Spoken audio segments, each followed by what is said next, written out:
Man, 2018 was just way too good for foreign language films, and Cold War was one of the best.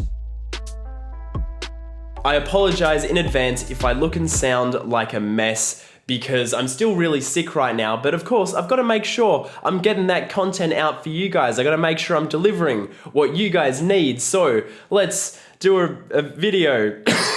It now feels kind of like a crime that I haven't seen Pawel Pawliskowski's Oscar-winning Ida, because, you know, if it's meant to be, this is what I've heard, that it's somehow even better than Cold War, I am in for some serious trouble. Cold War is a black and white romantic epic starring Joanna Kulig and Tomasz Kot as star-crossed lovers who are just, oh god, they are not right for each other at all, and we see how crazy that gets over the span of 20 years after World War II. Now, straight up, this movie feels like it's been ripped right out of like the 60s or something because of its form and flow and style, just not sticking with kind of any modern cinematic trends, and I totally love it for that. Its combination of these glorious static wide angles and fiercely passionate handheld close-ups are nothing short of stunning, with the framing always hitting the exact notes that every moment needs, from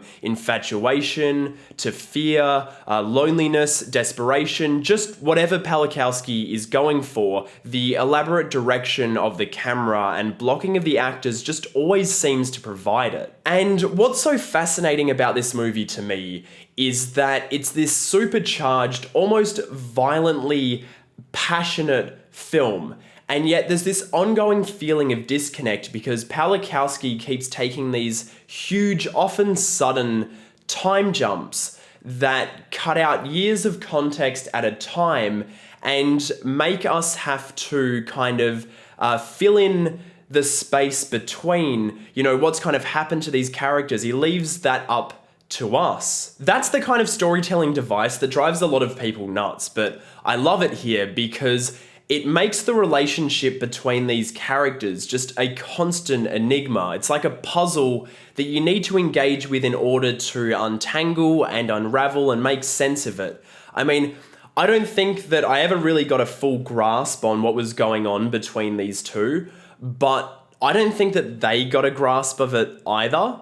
And I think that that's kind of brilliant. And speaking of brilliance, Kulig and Kot give absolutely towering performances. I mean, good lord, are these insane. There's so much history that these actors have to traverse, and their roles are so lived in that they're both absolutely magnetic from the moment that they're on screen, because you feel this genuine authenticity in who they are and how they feel about each other. They both manage to hit just about everything on the emotional spectrum, quite often at opposite ends in any one scene. And the way that they clash and spiral together is just unreal. That's really what you're in this movie for. It's the guilty pleasure of seeing a toxic relationship destroy two people with the world at their feet. I'm sure that I'm missing a lot of the political context of Cold War, but what I didn't miss is the real Cold War in the relationship between these two lovers, this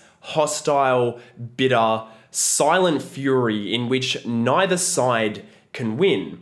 And obviously, in relationships, there is no winner. You can't win. That doesn't make sense. You kind of just have to accept each other.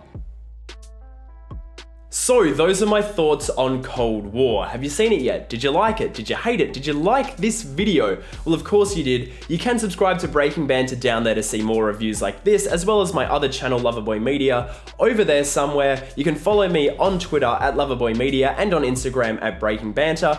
And if you want to support my Patreon, that's something that you can do. Thank you so much to anyone who is doing that already. You're amazing. Everyone who watches these videos, I love you, and I will see you guys in the next one.